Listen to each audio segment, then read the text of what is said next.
Hello everyone, welcome back to our channel My Home, My Heaven. ഇന്നത്തെ നമ്മുടെ video കുറച്ച് kitchen ക്ലീനിങ്ങുമായി ബന്ധപ്പെട്ടതാണ് കേട്ടോ. അതായത് ഒരു ഡീപ്പ് ക്ലീനിങ് ഒന്നുമല്ല, നമ്മൾ ഡെയിലി ഫോളോ ചെയ്ത് കഴിഞ്ഞാൽ കിച്ചൺ ക്ലീനിങ് വളരെ ഈസി ആയിട്ടും സ്മൂത്തായിട്ടും കൊണ്ടുപോകാനുള്ള കുറച്ച് ഡെയിലി ഹാബിറ്റ്സ് ഞാൻ സാധാരണ ചെയ്യാറുള്ളതൊക്കെയാണ് ഇന്നത്തെ വീഡിയോയിലൂടെ ഷെയർ ചെയ്യുന്നത് കേട്ടോ.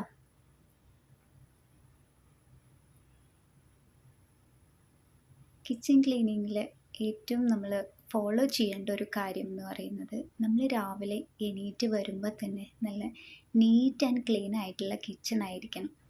തലേന്ന് രാത്രി തന്നെ കിച്ചണൊക്കെ ക്ലീൻ ചെയ്ത് നല്ല നീറ്റാക്കി വെച്ചിട്ട് വേണം നമ്മൾ കിടക്കാൻ പോകാൻ. അങ്ങനെയാണെങ്കിലാണ് രാവിലെ നീറ്റ് വരുമ്പോൾ നമുക്ക് കിച്ചണിലെ വർക്കൊക്കെ ചെയ്യാനുള്ളൊരു എനർജിയൊക്കെ ഉണ്ടാവുള്ളൂ.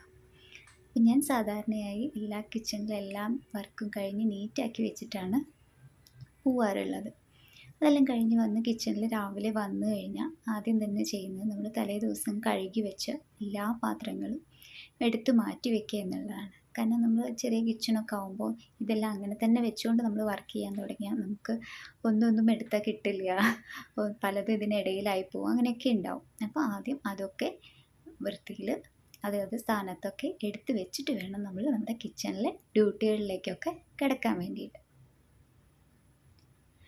പിന്നെ ഇതെല്ലാം കഴിഞ്ഞ് കഴിഞ്ഞാലാണ് പിന്നെ നമ്മൾ കിച്ചണിലെ കുക്കിങ്ങും കാര്യങ്ങളൊക്കെ ചെയ്യാൻ പോകുന്നത്. അപ്പോൾ കുക്കിംഗ് ചെയ്യുമ്പോൾ നമ്മൾ ആദ്യം എടുത്ത് വയ്ക്കുന്ന ഒരു കാര്യമാണ് കട്ടിംഗ് ബോർഡും നൈഫും. സാധാരണ നമ്മൾ കട്ടിംഗ് ബോർഡും നൈഫും എടുത്ത് വയ്ക്കുന്നതിനൊപ്പം തന്നെ നമ്മൾ മറക്കാതെ ഒരു കാര്യം കൂടെ എടുത്ത് വയ്ക്കണം. ഇതുപോലെയുള്ള ഒരു പ്ലേറ്റോ ഒരു പഴയ ട്രേയോ എന്തെങ്കിലും. എന്തിനാണെന്ന് വെച്ചാൽ നമ്മൾ ക്ലീൻ ചെയ്യുന്ന ഈ വേസ്റ്റും കാര്യങ്ങളൊക്കെ ഒരു പ്ലേറ്റിലേക്കോ ട്രേക്കോ വേണം നമ്മൾ മാറ്റിയെടുക്കാൻ. ഇല്ല എങ്കിൽ അത് നമ്മൾ കൗണ്ടർ ടോപ്പിലിടുമ്പോൾ അത് ക്ലീൻ ചെയ്യാൻ ഭയങ്കര പാടായിരിക്കും, കൗണ്ടർ ടോപ്പും ഭയങ്കര ഡേർട്ടിയായി പോകും. ഇത് ഇങ്ങനെ ചെയ്യുമ്പോൾ നമുക്ക് ഈസി ആയിട്ട് ഡസ്റ്റ്ബിന്നിലേക്ക് മാറ്റിയാൽ മതി. അതുപോലെ തന്നെ നമ്മൾ ഫോളോ ചെയ്യേണ്ട മറ്റൊരു കാര്യം, നമ്മൾ കുക്കിങ്ങിൻ്റെ സമയത്ത് നമുക്കറിയാം, നമ്മൾ സ്പൂണും കയ്യിലൊക്കെ നമ്മളിങ്ങനെ കൗണ്ടർ ടോപ്പിലൊക്കെ വെക്കാറ്. അതിന് പകരമായിട്ട് ഇതുപോലൊരു സ്പൂൺ റെസ്റ്റർ യൂസ് ചെയ്യാം. ഇങ്ങനത്തെ ഇല്ല എന്നുണ്ടെങ്കിൽ നമുക്കൊരു പ്ലേറ്റോ ഒരു ബൗളോ ഒക്കെ ഇതിന് വേണ്ടി യൂസ് ചെയ്യാം. ഇത് കിച്ചൺ ക്ലീനിങ്ങിൽ നമ്മുടെ കൗണ്ടർ ടോപ്പിൽ കറികളും ഇതൊക്കെ ആവുമ്പോൾ ക്ലീൻ ചെയ്യാനുള്ള ബുദ്ധിമുട്ട് ഒഴിവാക്കും. അതുപോലെ തന്നെ ചില സമയത്ത് ഇതുപോലെ കറികളൊക്കെ ആവുന്ന സമയത്ത് അപ്പം തന്നെ അത് നമ്മളൊരു ടിഷ്യൂ പേപ്പറോ തുണിയോ എന്താച്ചാൽ ഉപയോഗിച്ച് അപ്പം തന്നെ ക്ലീൻ ചെയ്യുക. പിന്നെ ചെയ്യാം എന്ന് പറഞ്ഞ് വെക്കുകയേ ചെയ്യരുത്. കാരണം അത് കട്ടി പിടിച്ച് കഴിഞ്ഞാൽ പിന്നെ ക്ലീൻ ചെയ്യാൻ വലിയ പാടായിരിക്കും. ഞാൻ പിന്നെ സാധാരണ കുക്കിംഗ് എല്ലാം കഴിഞ്ഞ് കഴിഞ്ഞാൽ അപ്പം തന്നെ എല്ലാ സാധനങ്ങളും ഇതുപോലെ ഒരു പാത്രത്തിലേക്ക് മാറ്റി എല്ലാം അടച്ച് വയ്ക്കും. കുക്ക് ചെയ്ത പാത്രങ്ങളെല്ലാം അപ്പം തന്നെ കഴുകി വയ്ക്കും. എന്നിട്ട് ഈ കുക്ക് ചെയ്ത എല്ലാ ഡിഷസും നല്ല പാത്രത്തിലൊക്കെ അടച്ചു വെച്ച് ഇതുപോലൊരു വലിയ ട്രേയിൽ മാറ്റി വയ്ക്കും. ഒരു ഫുഡ് സ്റ്റേഷൻ പോലെ. അതായത് നമ്മൾ അന്ന് ഉണ്ടാക്കിയ എല്ലാ ഫുഡും ഇതുപോലൊരു ട്രേയിലാക്കി വയ്ക്കും. ഇങ്ങനെ വെക്കുന്നതിന് 2 ഗുണങ്ങളുണ്ട്. നമ്മളൊന്നും എടുക്കാൻ മറക്കില്ല കഴിക്കാൻ നേരത്ത്. മറ്റൊന്ന്, നമുക്ക് ഡൈനിങ് ടേബിളിലേക്ക് ഈ ട്രേ നേരെ അങ്ങോട്ട് എടുത്തിട്ട് പോയാൽ മതി. ഓരോന്നായിട്ട് എടുത്ത് പോകാനുള്ള ബുദ്ധിമുട്ട് ഒഴിവാക്കും.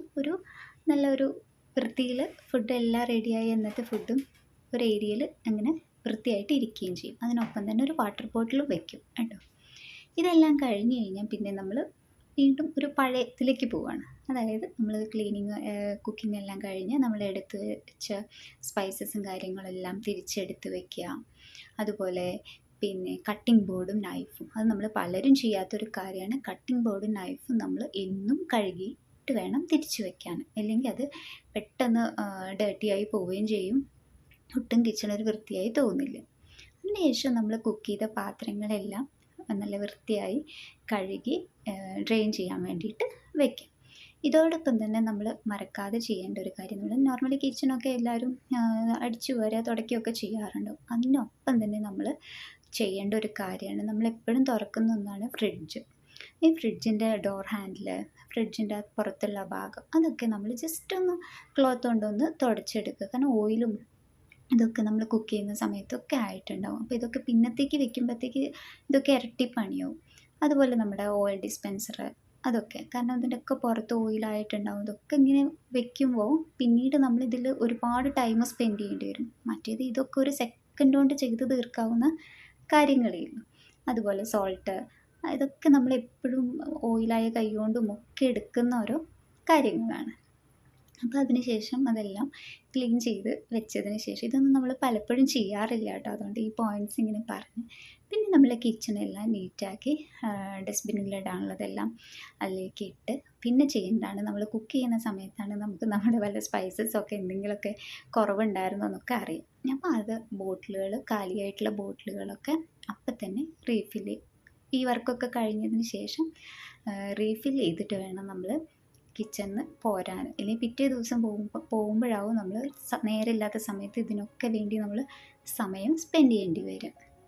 അതിനുശേഷം നമ്മൾ കിച്ചണെല്ലാം നല്ല വൃത്തിയാക്കി അടിച്ചു വാരി തുടച്ച് ഇട്ടതിന് ശേഷം വേണം നമ്മൾ അന്നത്തെ കിച്ചൺ ക്ലോസ് ചെയ്യാൻ വേണ്ടിയിട്ട്. ഇത് രാത്രിയത്തെ കാര്യമില്ല ഞാൻ പറഞ്ഞു. നോർമലി നമ്മൾ എപ്പോൾ കുക്ക് ചെയ്യുമ്പോഴും നമ്മൾ ഫോളോ ചെയ്യേണ്ട ചെറിയ ചെറിയ കുറച്ച് കാര്യങ്ങളാണ് കേട്ടോ ഇന്നത്തെ വീഡിയോയിലൂടെ പറഞ്ഞ്. ഇന്നത്തെ വീഡിയോ ഇഷ്ടപ്പെട്ടു എന്ന് വിചാരിക്കുന്നു. ഇഷ്ടപ്പെട്ടാൽ തീർച്ചയായും ലൈക്ക് ചെയ്യാനും ഷെയർ ചെയ്യാനും സബ്സ്ക്രൈബ് ചെയ്യാനും മറക്കരുത്. അപ്പോൾ മറ്റൊരു പുതിയ വീഡിയോ ആയിട്ട് വീണ്ടും കാണും വരെ ബൈ.